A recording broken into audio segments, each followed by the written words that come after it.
మాజీ ఎంపీ నందిగాం సురేష్ పేరు ఒక మహిళ హత్య కేసులో బలంగా వినపడుతోంది.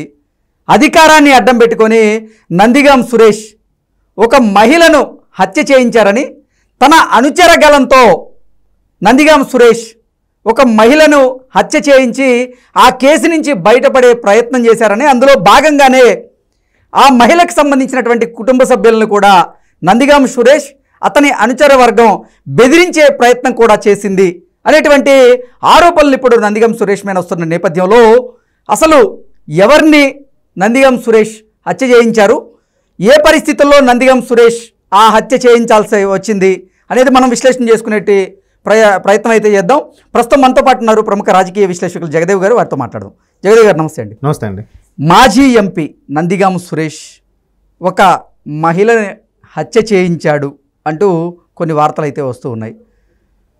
తన అనుచర గలంతో ఒక మహిళ మీద దాడి చేయించి హత్యకి కారణమయ్యాడు. నందిగామ సురేష్ అనుచరుల వల్లే ఆ మహిళ చనిపోయింది అంటూ కూడా ఇప్పుడు నందిగాం సురేష్ మీద హత్యాయత్నం కేసు నమోదైంది. గతంలో అంటే 2020లో ఈ సంఘటనలు జరిగినప్పటికీ ఈ మహిళ కుటుంబ సభ్యులు అప్పుడు కేసు పెట్టే ప్రయత్నం చేశారు. కానీ అధికారాన్ని అడ్డం పెట్టుకొని నందిగాం సురేష్ తప్పించుకొని తిరిగాడు. ఇప్పుడు ఆంధ్రప్రదేశ్లో ప్రభుత్వం మార్పిడి జరిగింది కాబట్టి ఈ కేసు వెలుగులోకి వచ్చింది.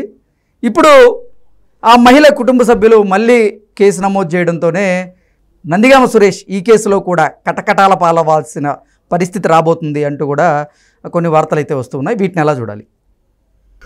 ఈ పాత మాజీ మంత్రులు కానీ మాజీ ప్రజాప్రతినిధులు కానీ మీరంటూ కటకటాల వెనుక వెళ్ళే అవకాశం కనిపిస్తుంది. ఎందుకంటే ఒకవైపు కేసులు ఒకవేళ ప్రస్తుత ప్రభుత్వం కూటమి ప్రభుత్వం కట్టేలాగుంటే కక్ష సాధింపు అనేవాళ్ళేమో, కానీ పాత పెండింగ్ కేసులన్నీ కూడా తిరగదోడితే తీస్తే ఈ సిఐడి వాళ్ళు కానీ మామూలు సివిల్ పోలీస్ వీళ్ళు కానీ ఒక్కొక్కటిగా చెక్ చేస్తున్నప్పుడు ఈ వ్యవహారాలన్నీ బయటకు వస్తున్నాయి. అసలు వీళ్ళు నందిగాం సురేష్ గారు లాంటి వాళ్ళు, మన వంశీ లాంటి వాళ్ళు, వీళ్ళందరూ కూడా టీడీపీ ఆఫీసు కూలదోయడంలో సిద్ధాస్తులుగా, అంటే మెయిన్ పాత్ర వీళ్ళే వహించారు అన్నట్టుగా గతంలో వార్తలు వచ్చాయి. సరే, టీడీపీ ఆఫీసుని కూలగొట్టారనే అంశం మీద ఒకవేళ అరెస్ట్ చేస్తే కక్ష సాధింపు అంటారు. సరే కదా అని ఇవన్నీ పాతవి ఏవే ఉన్నాయని చూస్తే గతంలో వైసీపీ ప్రభుత్వం ఉన్నప్పుడు చాలా వరకు దళితులకి అన్యాయం జరిగిందనే ఒక వార్త కూడా బాగా వైరల్ అయింది. అంటే ఒక 9వ తరగతి చదువుతున్న బాలుడిని, అలాగే ఒక డ్రైవర్ని, ఒక డాక్టర్ని, దళిత డాక్టర్ని, అంటే జస్ట్ మాస్క్ అడిగినందుకని రకరకాలుగా, ఎందుకంటే చాలామంది దళితుల్ని వాళ్ళు ఉసురు తీశారు అనేవి అయితే వైసీపీ ప్రభుత్వంలో గట్టిగా వినిపించాయి. ఒకవైపు మైనార్టీలకి ఫేవర్గా ఉంటున్నారు అంటూనే మరోవైపు దళితుల వైపు ఇట్లాంటి అరాచకమైన ప్రవర్తన చూపించారు ప్రభుత్వం అనేవి కూడా ఉన్నాయి. అందులో భాగంగానే ఈ మరియమ్మ అనే వ్యక్తి కూడా అబాస్ పాలైంది. దాంట్లో కూడా భాగంగా ప్రభుత్వానికి వ్యతిరేకంగానో లేదా వాళ్ళ అనుచరగానానికి వ్యతిరేకంగా మాట్లాడే సందర్భంలో గొడవ జరిగినప్పుడు అనుచరులు చేసిన దాడిలో గట్టిగా కొట్టడం వల్లే ఆవిడ మృతి చెందిందంట.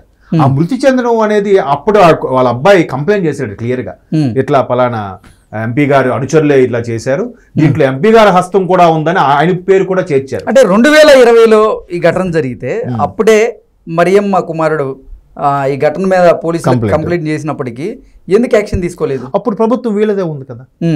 అదే కదా, అప్పుడు ప్రభుత్వం వీళ్ళదే ఉంది కాబట్టి ఎటువంటి చర్యలు తీసుకోలేదు, ఎక్కడ ఏమి ఎటువంటివి దొరకలేదు. ఏంటి అసలు కేసే నమోదు చేయలేదా? కేసు అయితే తీసుకున్నప్పుడు అనుచరుల పేర్లతో పాటు చివరగా ఈయన పేరు కూడా యాడ్ చేశారంట. యాడ్ చేస్తే బాబు పెద్ద పెద్ద వాళ్ళ వ్యవహారం చూస్తాంలే అని ట్రై చేశారు. ఒక సామాన్యుడు ఏం చేయగలరు? ఏం చేయలేకపోయాడు. ఇప్పుడు మొన్న జోగి రమేష్ గారు అబ్బాయి ఉంది, ఎక్కడో అంబాపురంలో ఎక్కడో ల్యాండ్స్ సంబంధించి అది సిఐడి కేసు నడుస్తున్నప్పటికీ దానికి ఏదో పట్టా పుట్టించేసి ఇంకోళ్ళకి అమ్మేశారుగా, అగ్రిగోల్డ్ సంబంధించి. ఇంకా కేసు నడుస్తున్న దాన్ని ఇంకోళ్ళకి ఎలా అమ్మేస్తారు?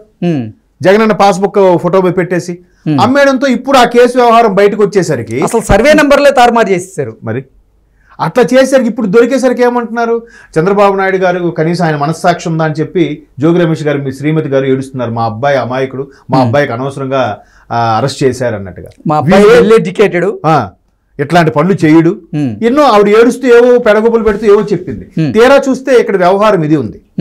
అలాగే ఒక్కొక్కరు ఇప్పుడు ఆ దువ్వాడ శ్రీనివాస్ గారు ఉన్నారు, ఆయన కూడా ఓ అవాకులు చవాకులు పేలారు. ఆయన ఓ పవన్ కళ్యాణ్ అలాంటోడు ఇలాంటోడు, చంద్రబాబు గారు ఇది లోకేష్కి అవమానం జరిగితే తప్పే ఉంది, అక్కడ ఎవరేం మాట్లాడారని మాట్లాడిన వ్యక్తి ఈరోజు ఆయన వ్యవహారం బయటకు వచ్చేసరికి ఇది నా కక్ష సాధింపు అంటున్నాడు. ఇప్పుడు ఆయన ఎక్కడికో ఒరిస్సా ఎక్కడికో పారిపోయాడట ఎమ్మెల్సీ దువ్వాడ శ్రీనివాస్ గారు. ఇలాగ వీళ్ళు వ్యవహారాలన్నీ ఒక్కొక్కటిగా బయటకు వస్తుంటే కక్ష సాధింపు అంటున్నారు. కానీ గతంలో వీళ్ళు చేసినవన్నీ, వీళ్ళ పేరుకు ఉన్న కేసులన్నీ కూడా సిఐడి వాళ్ళు పెండింగ్ కేసులుగా ఒక్కొక్కటికి చూస్తుంటే వీళ్ళ వ్యవహారాలన్నీ బయటకు వస్తున్నాయి.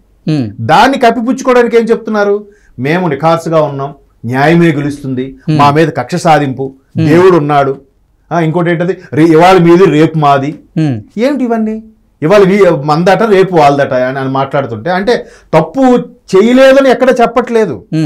ఇవాళ మీది రేపు మాది, రేపు మేము చూసుకుంటాం, రేపు మా గవర్నమెంట్ ఇంకా 5 ఏళ్ళ తర్వాత జరగబోయేది ఇప్పటి నుంచి అంత కాన్ఫిడెన్స్ ఏంటో, అంతగా ఆ భారీ బిల్డప్ ఏంటో నాకు అర్థం అవట్లేదు. సో ఇప్పుడు ఆ మరియమ్మ వ్యవహారం ఏదైతే ఉందో అది తెర మీదకి వచ్చింది. ఆ మాయలో బతికేస్తున్నారు వాళ్ళు. మీరు అన్నట్టు ఆ భ్రమైనా అవ్వచ్చు, ఆ మాయలో బతికేస్తున్నారు. ఇప్పుడు జగన్మోహన్ రెడ్డి గారి వ్యవహారం కూడా ఒక్కొక్కరు బయటకు వచ్చి చెప్తున్నారు కదా, సార్ ఇదే రావడం మీరు జనాల్లోకి అప్పుడే వచ్చుంటే మా పరిస్థితి ఇంకోలా ఉండేది సార్ అని కూడా చాలా మంది చెప్తున్నారు.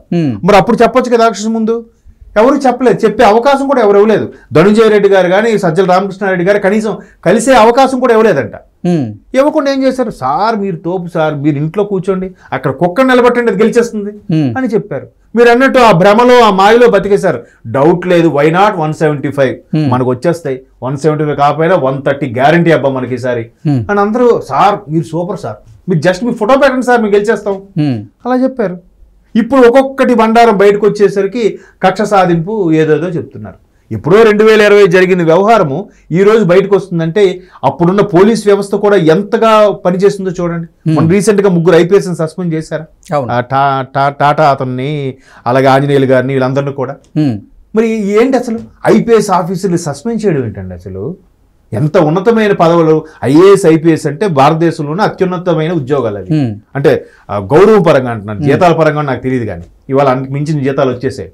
సో అట్లాంటి స్థాయి ఉన్న వ్యక్తులు ఈరోజు IAS అనుకుని నిలబడడం ఏంటి, ఆ తర్వాత దాని పర్యవసరంగా సస్పెండ్ అవ్వడం ఏంటి, ఇవన్నీ చూస్తుంటే గత ప్రభుత్వంలో ఎన్ని కేసులు నమోదైనా బెస్ట్ ఎగ్జాంపుల్ అందరూ డాక్టర్దే చెప్తారండి, డాక్టర్ గారిదే.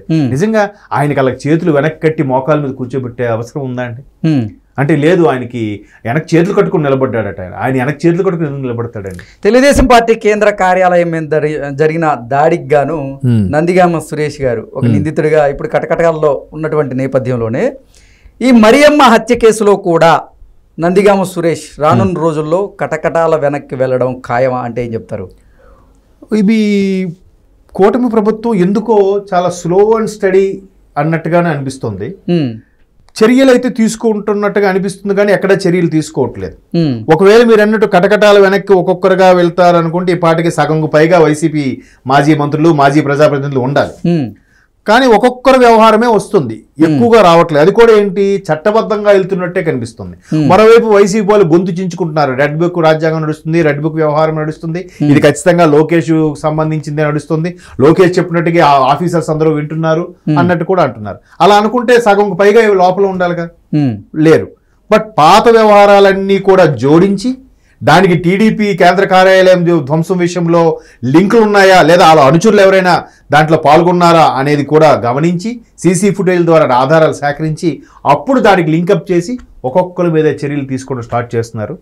చూద్దాం, మేబీ ఇది ఒక విధంగా కక్ష సాధింపే అనుకుంటే చేసేవచ్చు త్వరగా, కానీ మెల్లమెల్లగా చేస్తున్నట్టుగా అనిపిస్తుంది. ఇప్పుడు కాకపోతే నెల తర్వాతైనా కటకటాల్లోకి వెళ్తారేమో అని అనుకుంటున్నాను నేను. ఓకే అండి, thank you so much. Thank you.